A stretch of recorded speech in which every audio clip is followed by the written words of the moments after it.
Well, good afternoon. Longhaultanker coming at you. I'm at home. It is Monday the 6th, December the 6th, and it's approximately 1:30 in the afternoon. And I've got approximately 24 hours growth on my face. I did have a shave yesterday after I got home from my last trucking run, and I had over 60 hours worth of growth. And I said to my wife, "Is it all right if I record?" And she said, "Nope, not today." And so without going into a lot of details, I didn't. When I get home, it's only fair to my wife that I spend as much time with her as is possible. Now, she's got a good job with which she works from home. So she's over in the office working, and she'll be tied up and busy for the rest of the afternoon. So I've got, I did a little honing this morning and recorded that session. I'll post it up in a little bit. I've not done that yet. And the razor I'm going to use is the one that I did hone on. You know, I got to looking back through last week's razors, and not one of them that I could say with a certainty was an Arkansas edge. And so I've got this wonderful little example of a C-MON 5/8 square point, hand forged, beautiful little razor. I love the colors on that, on the scales, and I love the bolsters that are on it. And so I thought I would give an example of what I call my lazy honing. And so you can see that in the previous video that I'll post up before this shaving video. But rest assured that this is an Arkansas hard black, what some call a surgical black. That's simply a nickname. So I know that because I've visited with Dan's Whetstone so much, like 4 or 5 hours at one time. I stopped up there in person, and then visiting with them on the telephone subsequently. All right, so my soap today is just a good old-fashioned traditional, one of those that every shaver, wet shaver, should have in their den. ARKO. Simple fragrance, just an ordinary soap, ivory soap sort of fragrance, a little stronger than ivory, but it's a nice smelling soap. There's nothing wrong with it. And in anticipation of I couldn't, you know, I wanted to use my Simpson 3 Chubby Super Badger, but that brush is just way too big for this, for that puck. And so I'm going with an Elite Razor Manchurian Badger. And since I have designs, that's in Black Walnut, by the way, I have designs on here in just the next few days. The 15th. The 15th is the day I can order it. The Manchurian Simpson 3 Chubby Manchurian, which can only be ordered from their online store. I'm excited. So anyway, but this is a Manchurian Badger, Elite Razor. I set the knot myself. I ordered the brush, I ordered the knot, I ordered the handle, and set the brush myself.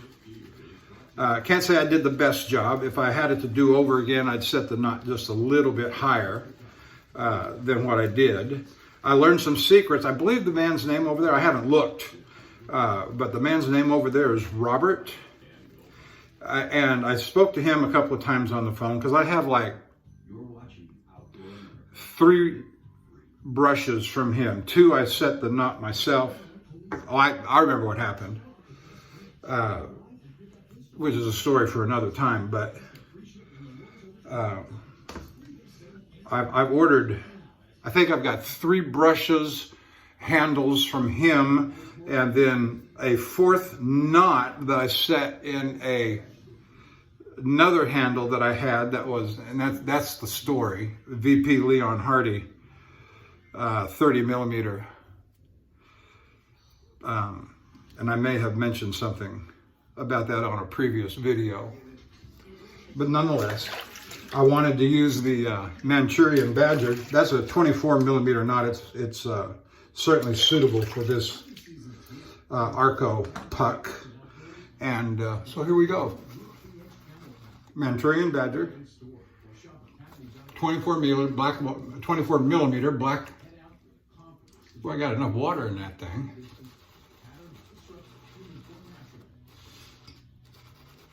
I've got the camera set on the gooseneck. I've got it scrunched down about as tight as it'll go.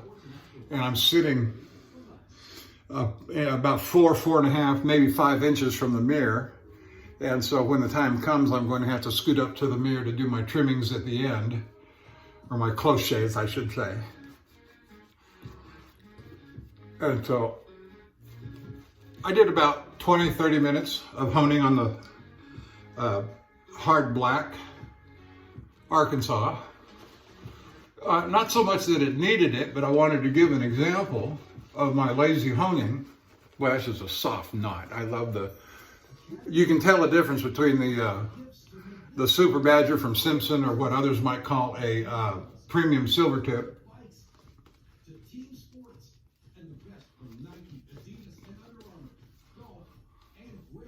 And that's just lathering fabulously. The only downside I can say is that it tastes like soap. What else did I want to talk about today?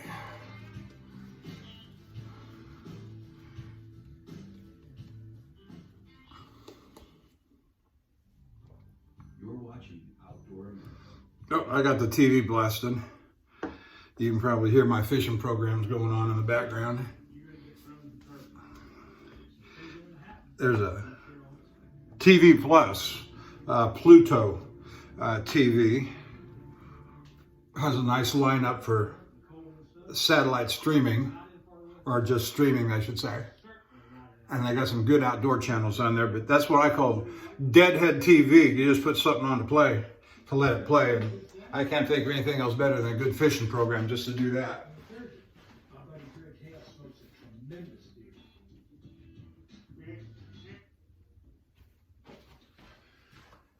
And like I said, it's 1:30 in the afternoon, Monday, and I got me a little glass of Johnny Walker Black Label, 12 years aged blended Scotch whiskey.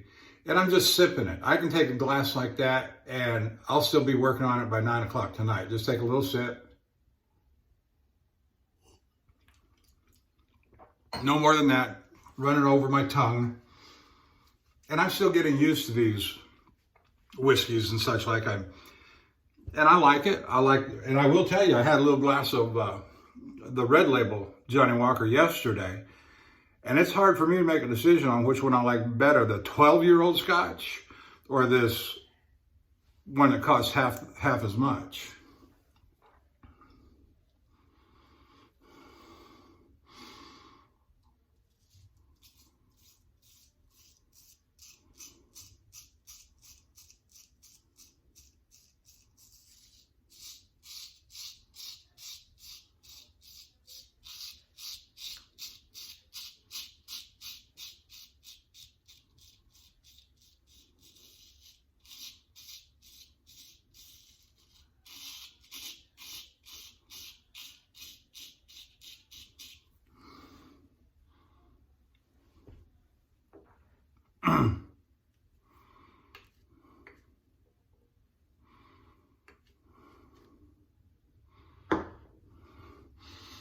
I may do an abbreviated shave because I just don't have that, like I said, 24 hours and barely, and I don't. The razor yesterday that I used on the 60 plus hours was a conical, and natural stones, you know, your face is apt to, or especially the conical, I should say, is that your whiskers are apt to grow back more quickly.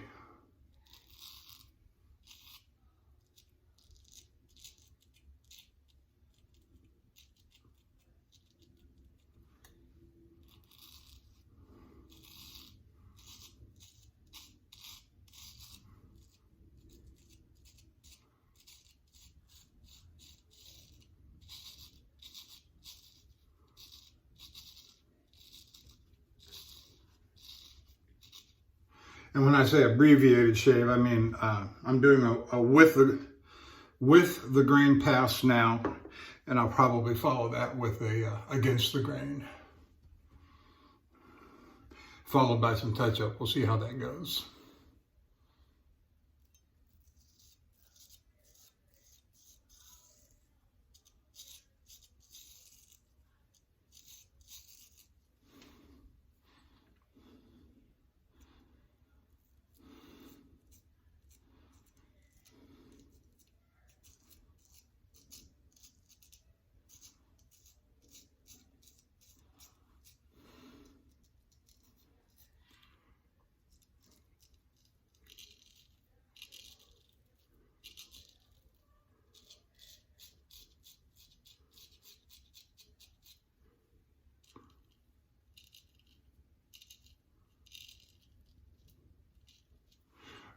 I want to do a little shout out to my new acquaintances, my new friends over at the Shaving Cadre. I'm enjoying my association with them, and still getting to know everybody. I don't know, but one or two people's names other than the what I call the three top guys. I don't Barber Dave and Nurse Dave and Major Rich, and then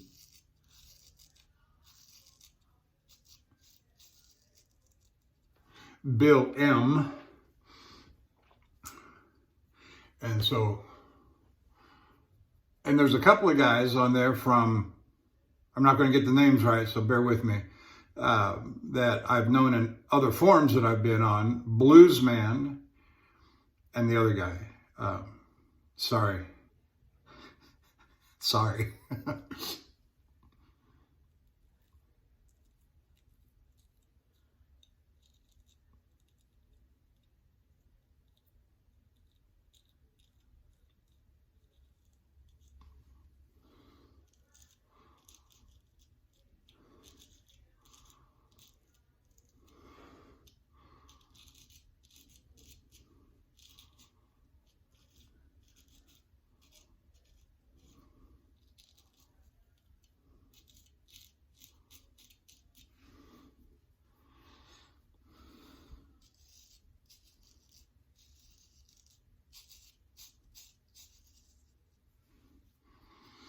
Feels all right.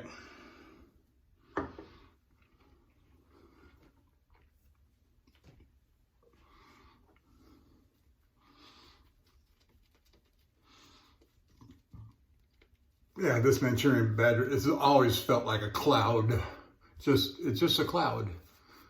Brushing, moving effortlessly across the face, leaving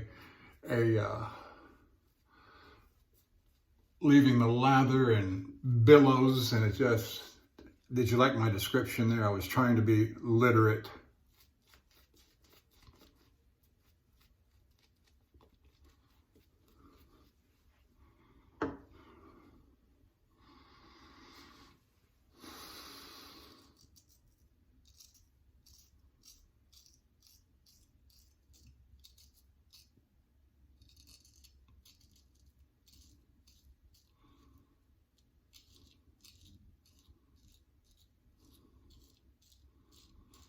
I went into the office a little bit ago, had my wife feel my face. I said, do you think I need to shave today?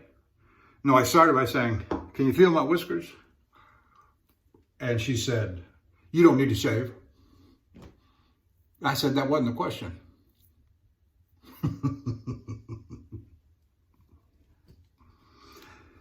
So.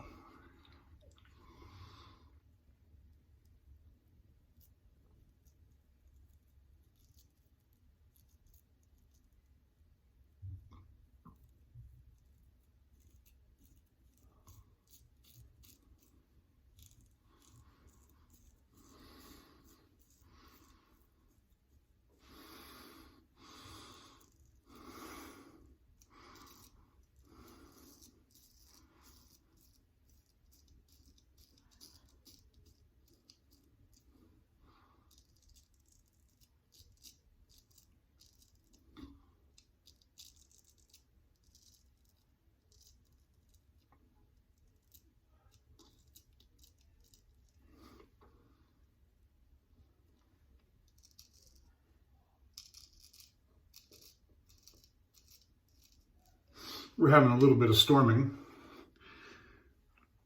in Houston today. Of course, Spring, Texas is on the northeast side.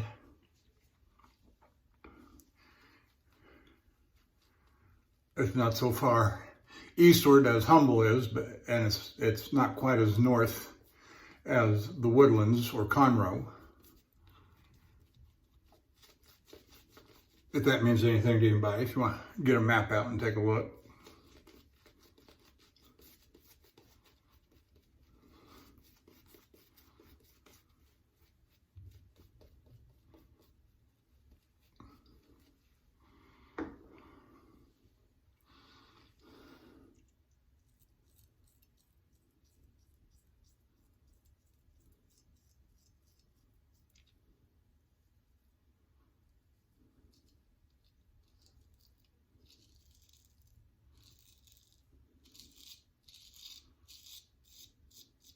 You know, I will say, I was not of this opinion when I first started about the what size of razor should I get if I'm a new guy and I'm just starting. You know, you see all the big 7/8 and 1 inchers, and you're drawn to the big ones. They look so cool. No matter how old you are, I mean, that's just kind of human nature, I guess. And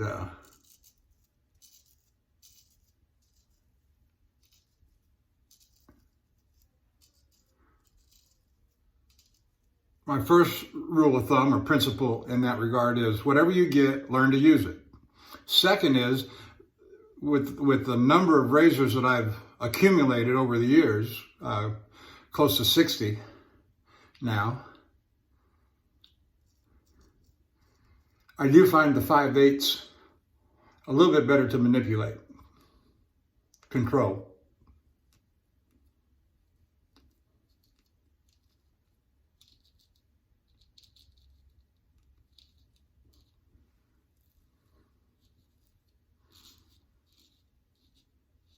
Says the guy that his last new razor purchase was a 7/8.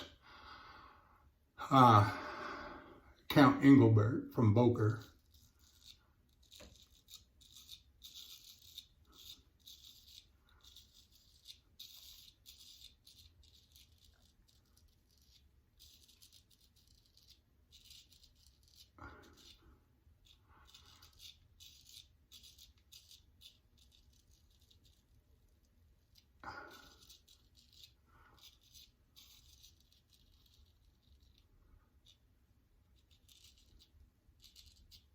I understand that the C-MON has an interesting history. If I remember right, there it is right there. New York, it says New York on the back. That the razor maker, the guy who hand forged this and made the C-MONs, was a famous German guy, razor maker, and came to America to make his fortune, seek freedom and liberty, as if those things were available anymore.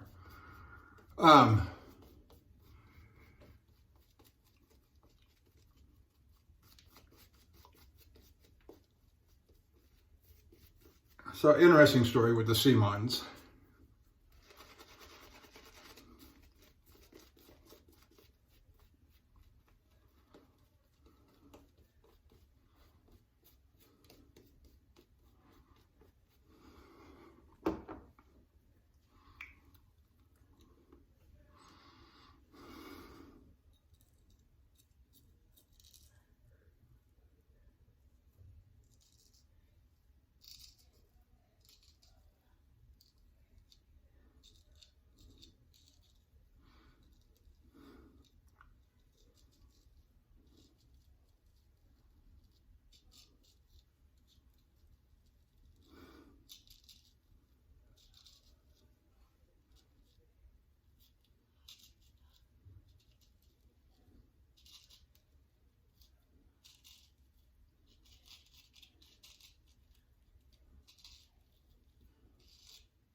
Did you see that hand movement? When I came under my chin there, I thought I was in a little too steep, so I flattened my angle. I came in more like that, and I said, nope, and then I took it down.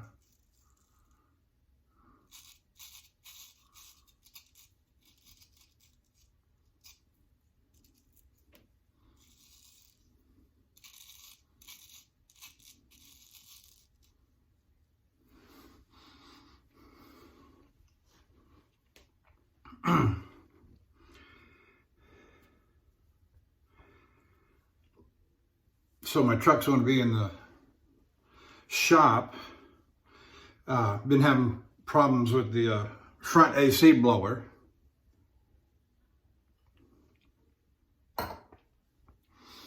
And then I also had I'm not a mechanic, but I'm not an idiot either. And interestingly, so the AC blower stopped working. And we'd always been told, or my chief mechanic at the shop had always said that try tapping because the blower unit sits underneath the right side dashboard in front of the passenger seat.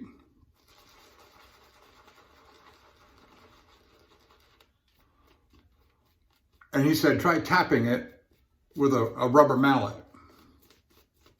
Okay. And so I did the first night it went out. It was late in the evening. And I tapped it pretty good. And not immediately, but about 20, 30 minutes later, it started blowing again. And I had good AC for the rest of the night. And then that would have been the night if you've been watching the videos, so Monday, Prescott was Sunday, so Saturday night, and in Elizabethtown, the second night in Elizabethtown on the return trip.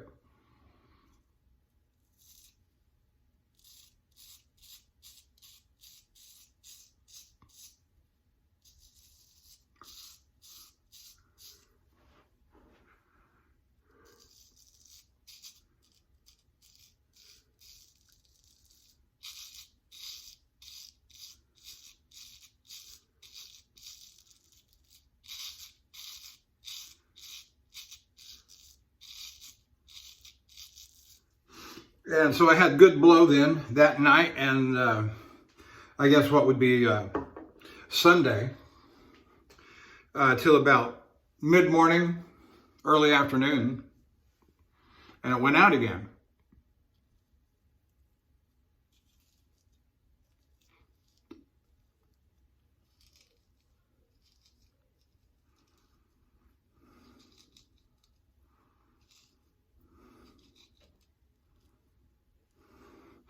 And so I stopped somewhere along the way, not long after I discovered that.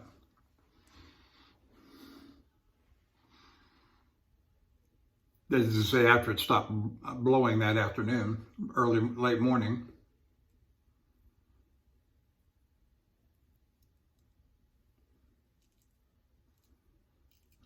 Got out and tapped it again.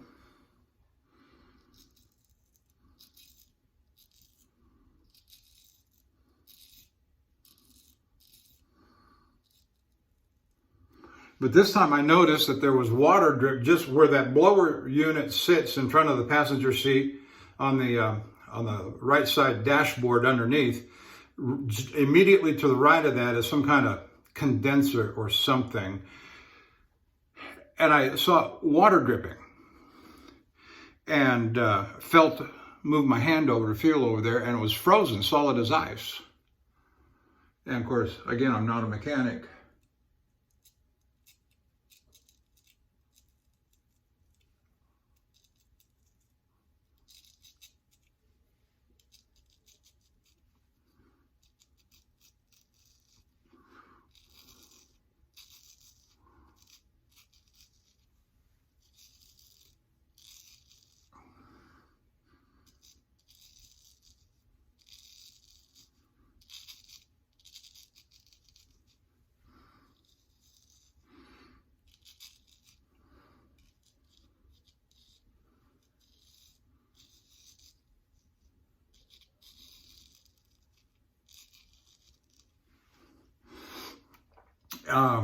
Anyway, I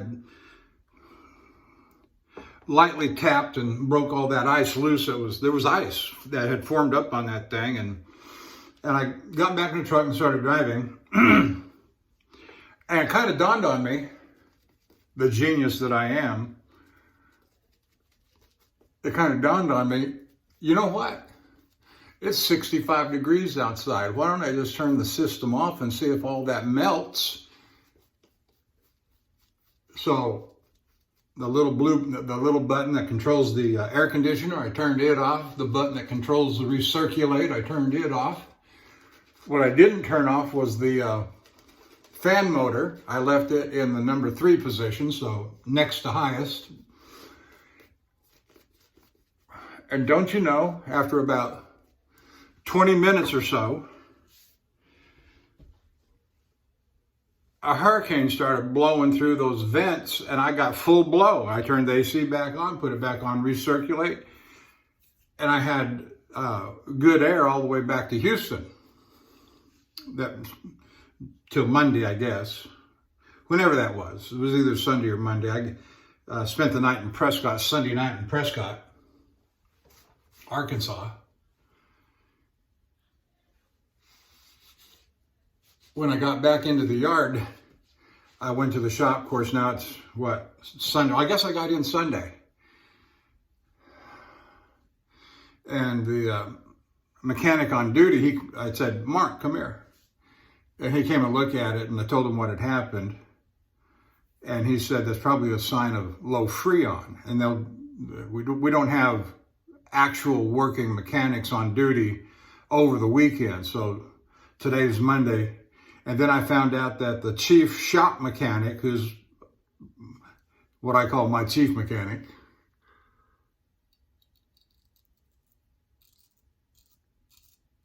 he didn't come back in. He doesn't come back in till tomorrow, Tuesday.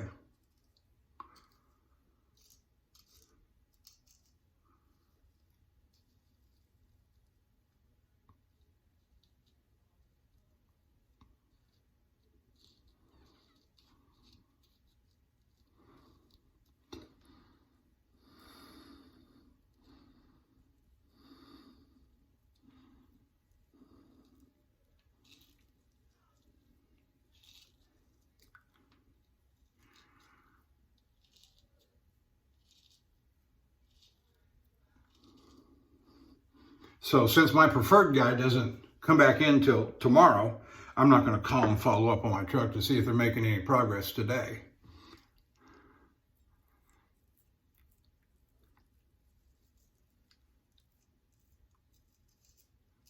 Which is fine.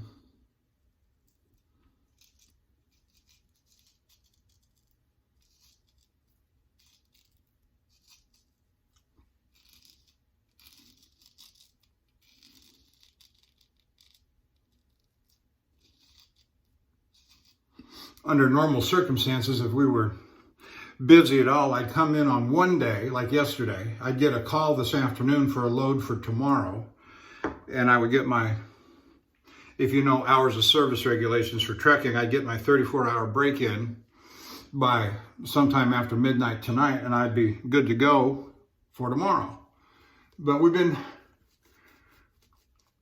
haven't been real busy.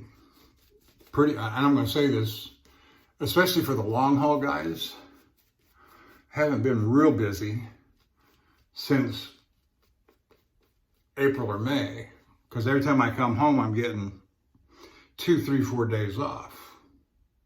All right.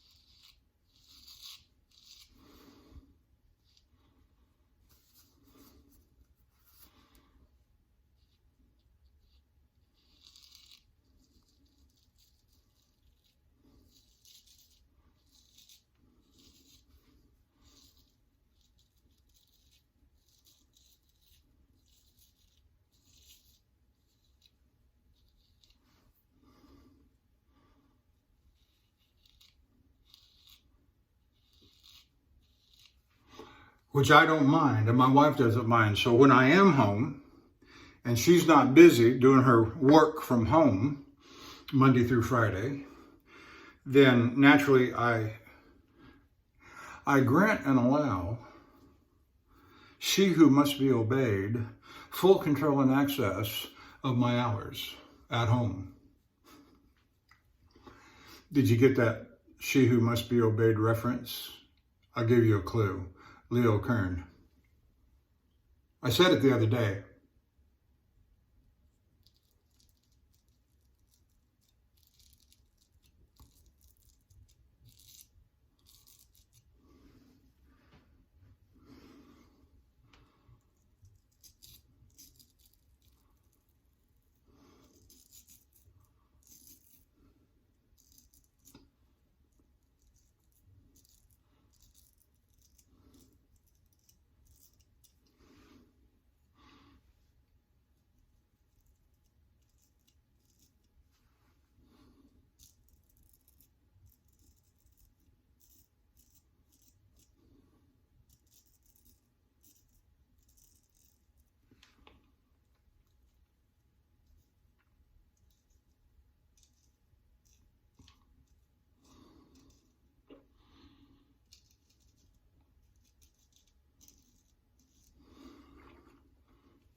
If you have never seen that British sitcom series called Rumpole of Bailey, you got to watch it. It's absolutely hilarious. And the other one, of course, everybody knows John Cleese, right? And his series on Faulty Towers. That stuff will make you fall out of your seat. That stuff will make you fall out of your seat.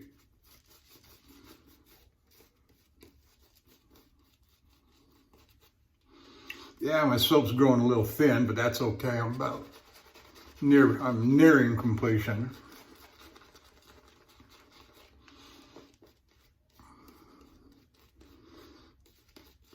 If I want to get some more, I'll get some more.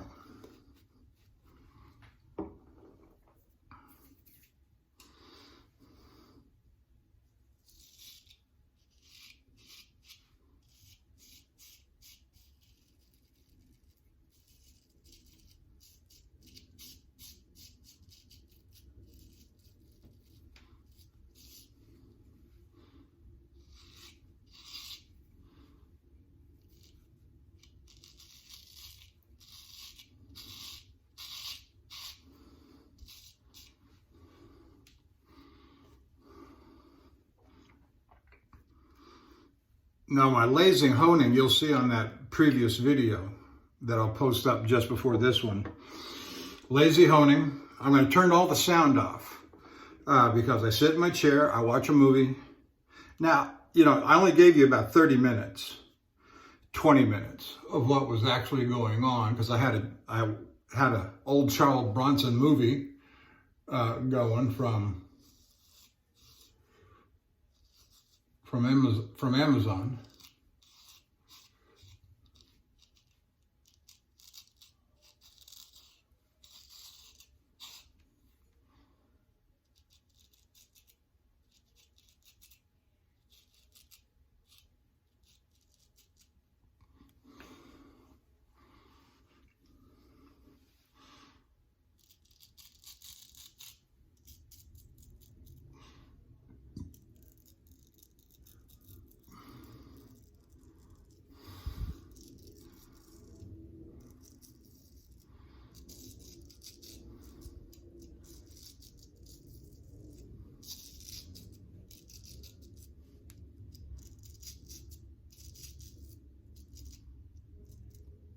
You see how I'm turning that blade 45-degree angles or so? I'm lining up with that center cleavage right underneath my chin, and I'm going to come up through that cleavage.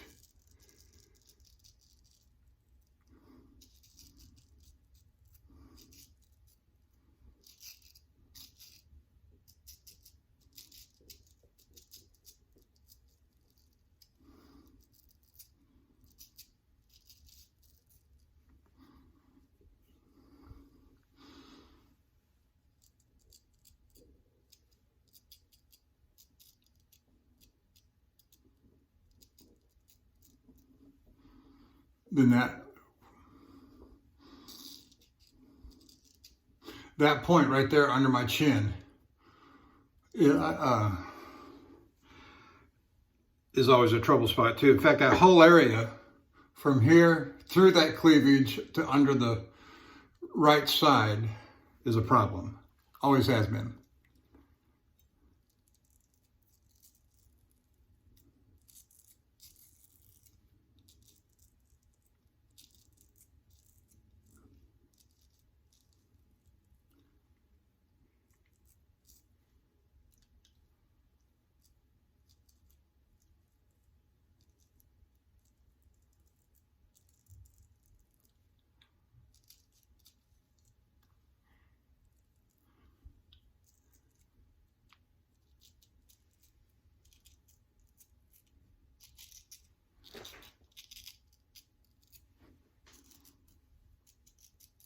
Trying to find the best angle for the camera.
Good enough.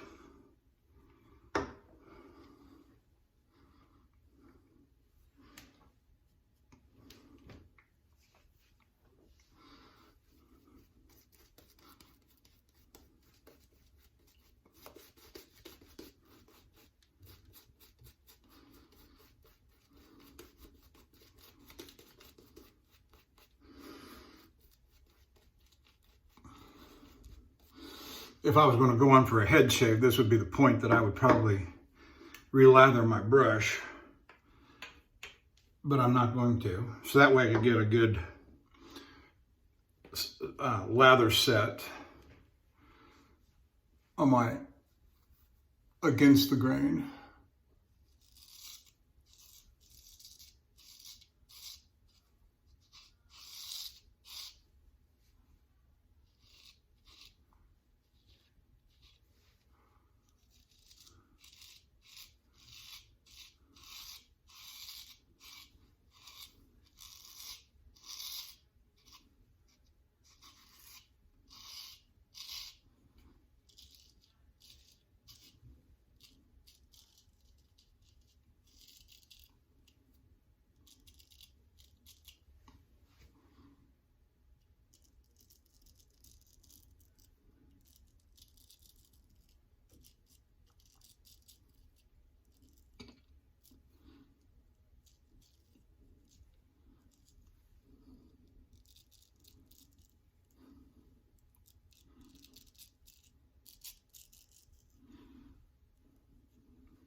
I know the European tradition of honing with all the different stones that they've got is quite rich and fabled, not the least of which is the Escher stone.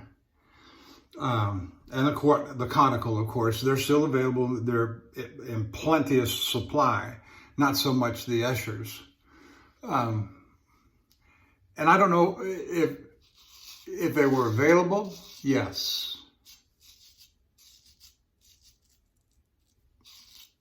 I'd get one. And I know they're available on eBay and other places, I suppose. But I'm not going to pay $1,000, $800 for an Escher. A labeled, whatever the preferred color is. Is it blue green or yellow green? I forget. I think it's yellow green.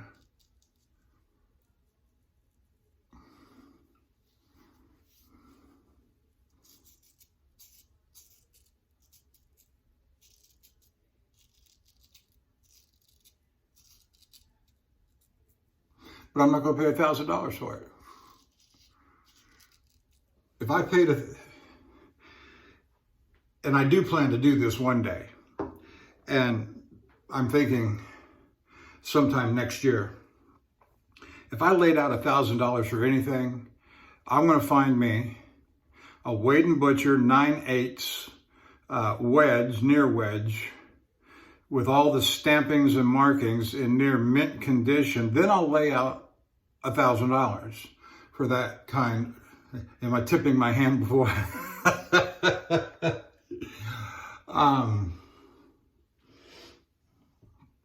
But no, not for an Escher. So that leads me to this comment. I wanted to say that before I said this. And there's something nice, romantic, I was going to say historic, but yeah, I suppose historic about using an Arkansas stone. It is a great American stone.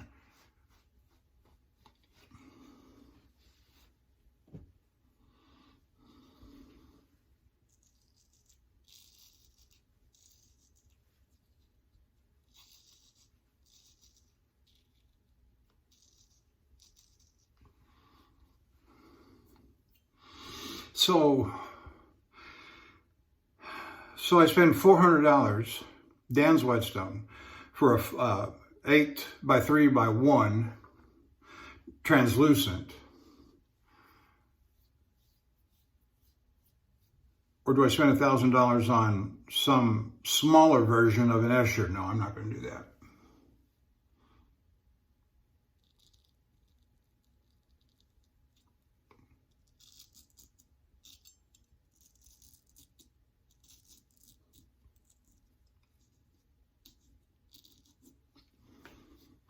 No, I'd rather have the translucent.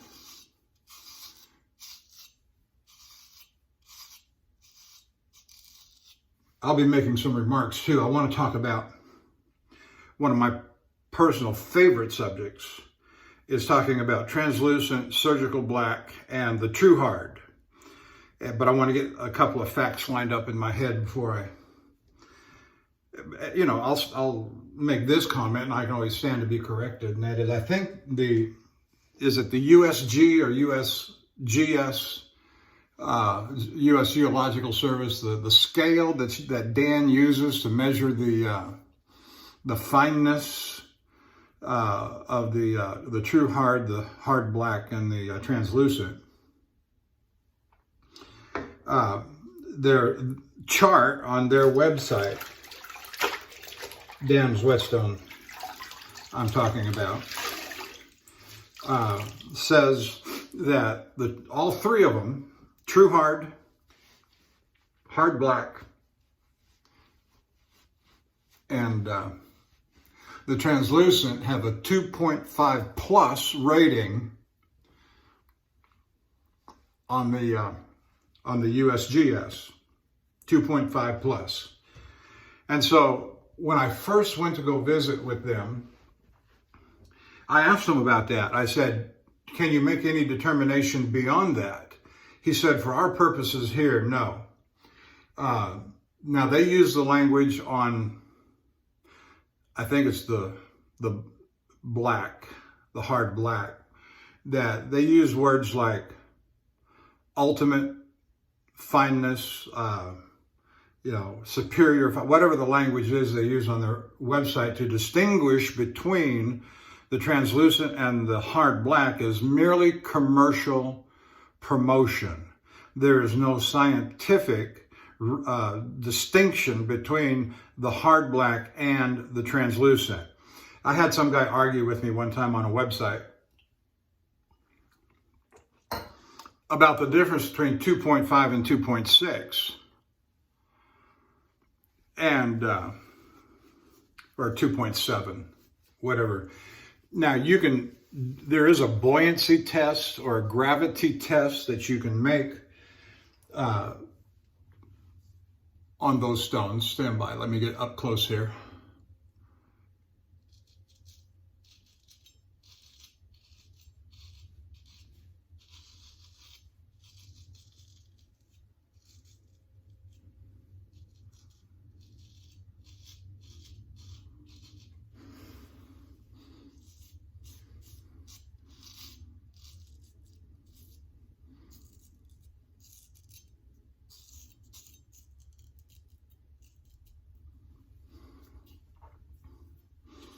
And so you can do this test. Yeah, and I understand it's not too terribly complicated, but you got to have certain special equipment, etc. And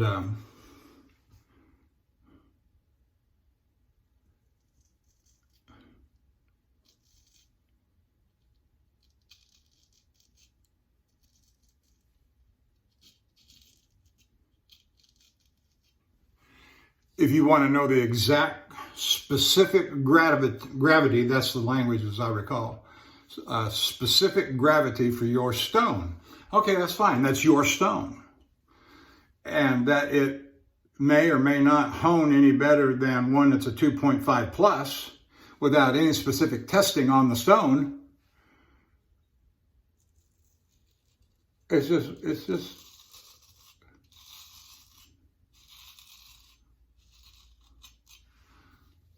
It wouldn't have hurt me to go ahead and do the across the green pass. I got some, anyway.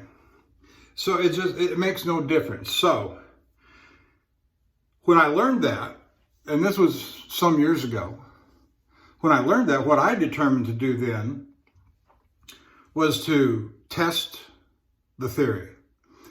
And so at that time, I had the hard black, like I used in the previous video. What I didn't have was a true hard. Now the difference, anything that is not a pure translucent and not pure black becomes a true hard. So you're going to find a lot of the true hards that will have really quite nice designs in color. I know a guy that's got one that's got very bright green and yellows running through it, and he polished it up to such a high degree that it looks like a candy cane stick. It's just really quite beautiful. And that's fine, that's great. Mine, I'll use mine sometime on a video, and it's got this grayish white mixed in with solid black. And it's got some very white swirls in it as well. It's really quite pretty. And the stones that I have, the razors that I have honed up on these stones from Dan's, and then add in the translucent that I got off of eBay. That's a Norton translucent. I'm going to, excuse me, give me a, yeah.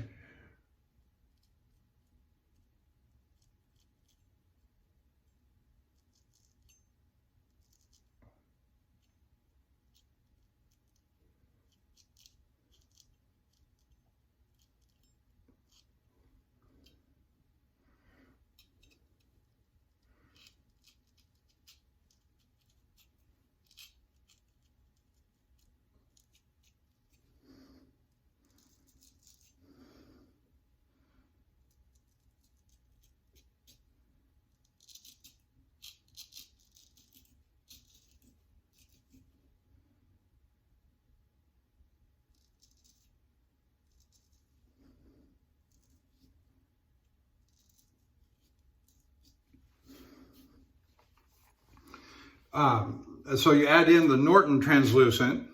So now I've got a translucent, and it's the interesting thing about translucents, they're not all white. They're Translucent can be any color as long as it is translucent to light. And so any color. And so the one that came to me, now the way it looked on the website at eBay is that it looked like a pure white, and it wasn't. It was a grayish with reddish orange streaks running horizontal across the short axis of the stone. It had a couple of spots that I won't call them impurities because they don't affect or harm the usefulness of the stone. But just little, and around that, then you got this little spot, and then you got what looks like ripples, circled ripples coming out from that spot. It's really cool. I'll show it to you sometime. And so the point that I wanted to prove to myself that for honing purposes, with a 2.5 plus specific gravity for true hard, hard black, and translucent, anything else was speculation and of no material value to the honing value of the stone. So I got the true hard, I had the black, I later got the Norton translucent, and so far my experience, just my experience, has been that there's no difference. The significance of that is that the true hard, which is not a true black, it's not a translucent, may have colors all mixed in together on the same stone and be quite a beautiful stone. They're almost $100 less on an 8x3x1. And so I got a big hunk of rock for about $100 less than a translucent or a surgical black, and it works just as good as any of the other two. I'm going to let it go there. Well, maybe not.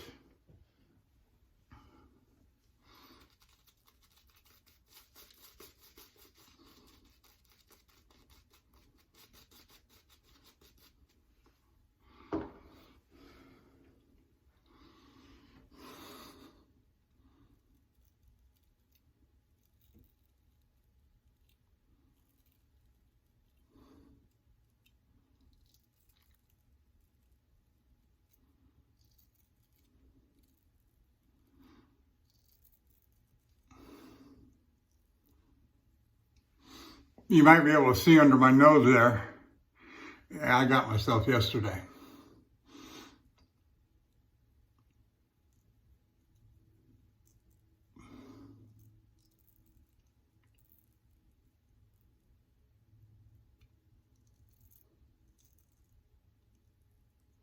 But I got a razor in my hand today. I got back up on that horse.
Okay.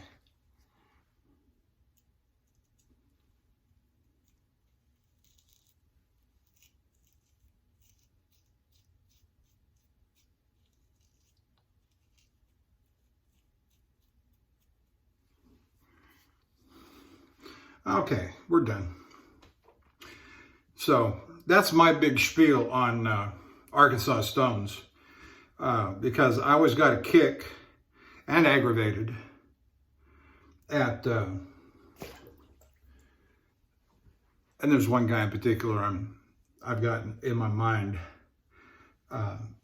The difference between 2.5 and 2.6 and 2.7, he was, and I'm not going to get into the scientific detail of it, I don't care, because there's no way, first of all, there's not a retail seller of Arkansas stones that's going to specifically weigh out each and every stone that they've got in inventory and sell it to the general public. This is a 2.5, this is a 2.6, this one's a 2.7. So any test that you make on your own stone, is your anecdotal evidence, and it's, you're only setting yourself up for an argument. Well, mine's better. That's like, no, I won't say it. You know what I mean when somebody goes around saying theirs is better.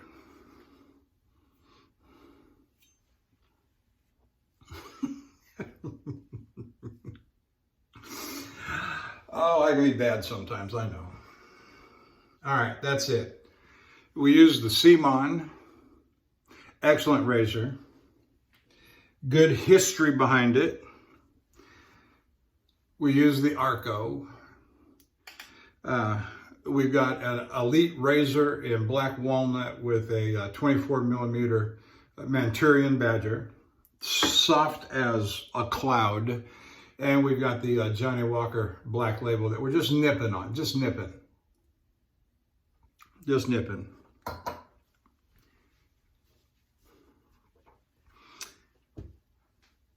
That's it. I'm going to say thank you. Oh, you know what? You want to see the burn reaction? No. Stand by. I didn't get all my stuff out. I was going to use Allen Block, and I decided to use the Thayer's Lavender because I'm at home and I can do so.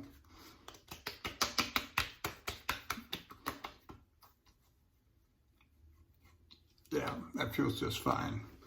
Now, I can just see adding.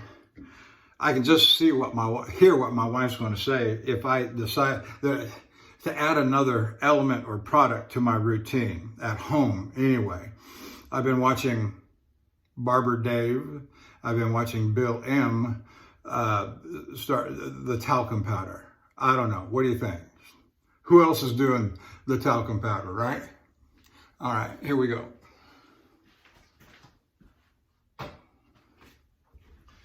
So we're done for this Monday afternoon. I'm going to say thank you for watching. I'll get this posted up in just a little while. You'll have a great and wonderful afternoon, and we'll see you in the funny papers.